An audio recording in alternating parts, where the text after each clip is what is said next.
warahmatullahi wabarakatuh. Selamat pagi, siang, sore, sampurasum, warga YouTube, warga dunia maya. Pada kesempatan kali ini saya akan membahas mengenai tentang sesat pikir atau logika fallacy. Logika fallacy itu salah hal-hal yang nanti ada beberapa turunan yang akan saya jelaskan secara terperinci, dasar-dasarnya, bagaimana cara berpikir yang ngawur begitu ya. Oke, kita mengenal dulu apa itu logika fallacy. Fallacy berasal dari bahasa Yunani fallacia, yang berarti sesat. Oke. Logika fallacy didefinisikan secara akademis sebagai keracunan pikir yang diakibatkan oleh ketidakdisiplinan pelaku nalar dalam menyusun data dan konsep. Secara sengaja maupun tidak sengaja, hal ini juga bisa diterjemahkan dalam bahasa sederhana, yaitu berpikir ngawur. Begitu ya. Oke, berpikir ngawur itu adalah sama dengan berpikir fallacy, berpikir sesat. Dulu di zaman Yunani ada dua pelaku fallacy, berpikir sesat yang terkenal dalam sejarah filsafat, yaitu mereka menganut kaum sofisme dan kaum paralogisme. Disebut demikian karena yang pertama-tama mereka mempraktekkan adalah kaum sofis. Nama suatu kelompok cendekiawan yang mahir berpidato pada zaman itu. Kemudian mereka melakukan sesat pikir dengan cara sengaja menyesatkan orang lain. Oke, jadi mereka jago berretorika, berargumentasi, tapi tujuannya ya, mereka itu kaum sofis adalah, atau si pemuka itu adalah untuk menyesatkan pikir manusia. Mereka berusaha mempengaruhi khalayak ramai dengan argumentasi-argumentasi yang menyesatkan yang disampaikan melalui pidato-pidato mereka agar terkesan kehebatan mereka sebagai orator-orator urung. Jadi tujuannya hanya untuk hanya untuk mendapatkan pujian semata begitu. Kemudian dia berargumentasi, berpidato, retorikanya bagus, tapi hanya sekedar begitu saja, tidak dilakukan secara sadar untuk kebijaksanaan. Dan itu kaum sofis. Itu adalah kaum paralogisme. Kaum paralogisme itu dia tidak tahu kekurangan akan dirinya begitu ya. Dia tidak sadar akan argumentasi yang dilontarkannya itu mengakibatkan pada hal-hal yang bisa mengacaukan situasi, sehingga mereka tidak bertanggung jawab terhadap argumentasi yang mereka lakukan atau mereka lontarkan terhadap khalayak ramai. Dan itu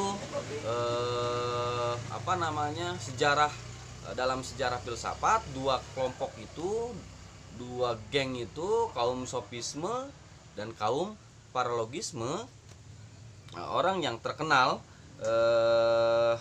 melakukan sesat-sesat pikir hanya untuk tujuan-tujuan yang tidak bertanggung jawab. Pertanyaannya, apakah dua kelompok itu atau geng itu masih ada sekarang? Saya nggak tahu. Silahkan Anda cermati, Anda teliti, dan Anda simpulkan secara baik. Oke, kita masuk pada fallacy. Jadi secara sejarah, fallacy ini sangat efektif dan manjur untuk melakukan sejumlah aksi tak bermoral, ya, seperti mengubah opini publik, memutarbalikkan fakta, membodohkan publik, fitnah, provokasi sektarian, gitu ya. Kemudian pembunuhan karakter, memecah belah, menghindari jerat hukum, meraih kekuasaan dengan janji palsu.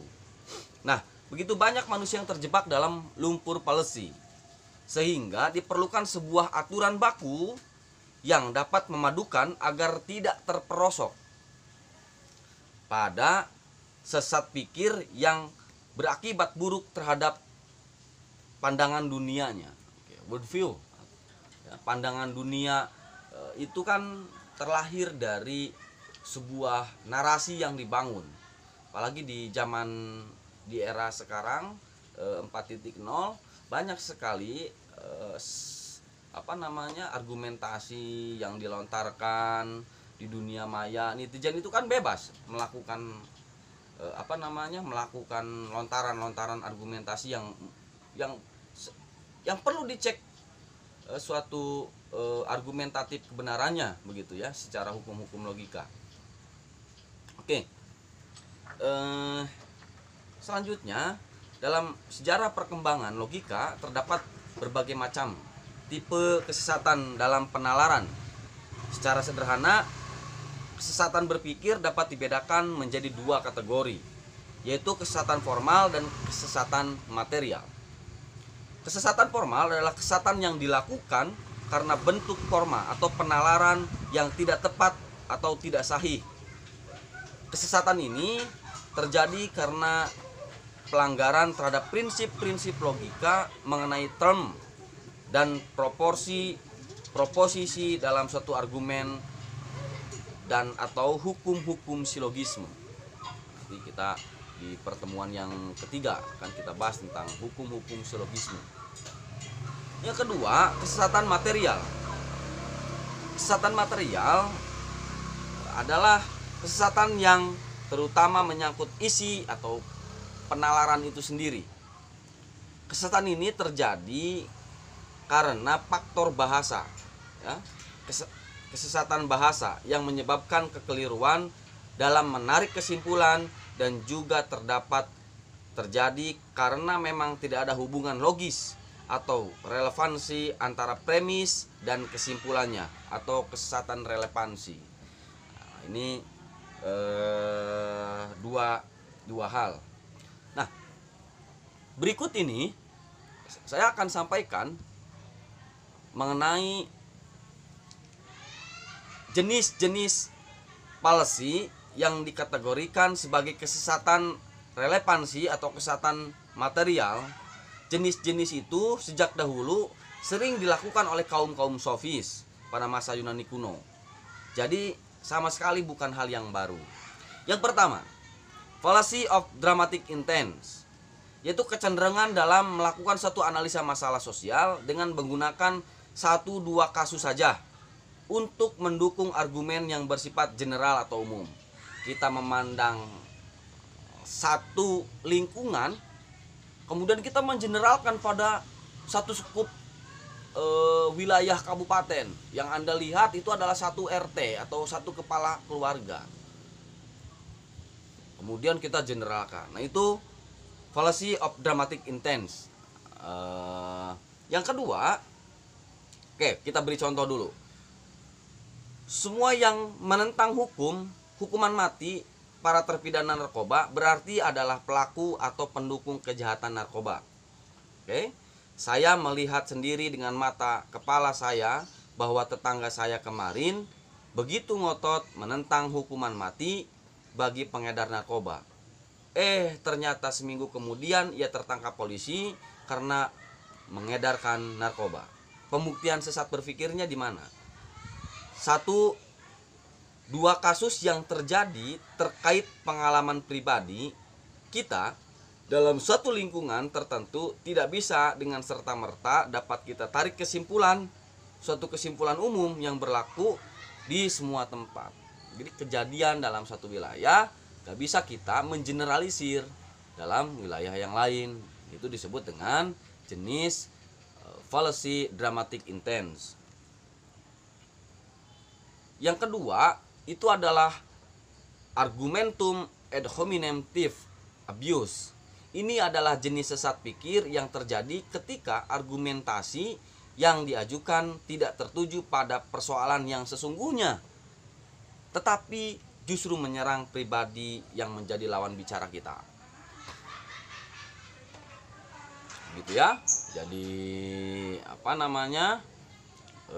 dia menanggapi sesuatu itu karena persoalan personalnya begitu. Contoh nih, saya tidak ingin berdiskusi dengan Anda karena cara berpikir Anda seperti seorang anak kecil yang bodoh dan tidak tahu apa-apa. Itu satu pernyataan. Dari contoh itu, di mana pembuktian kesesatan berpikirnya, argumen Anda menjadi benar bukan dengan membodohi atau menganggap remeh orang lain, tapi karena argumen Anda disusun berdasarkan kaidah logika yang benar dan bukti-bukti atau teori yang telah diakui kebenarannya secara ilmiah. Oke, saya kira itu ya terkait dengan logika klasik dan fallacy atau logika fallacy, kesesatan berpikir atau berpikir ngawur. Saya kira itu. Terima kasih. Jangan lupa Anda nikmati video ini, bisa Anda masukkan pemikiran-pemikiran Anda dalam kolom komentar. Billahi taufiq wal hidayah. Assalamualaikum warahmatullahi wabarakatuh.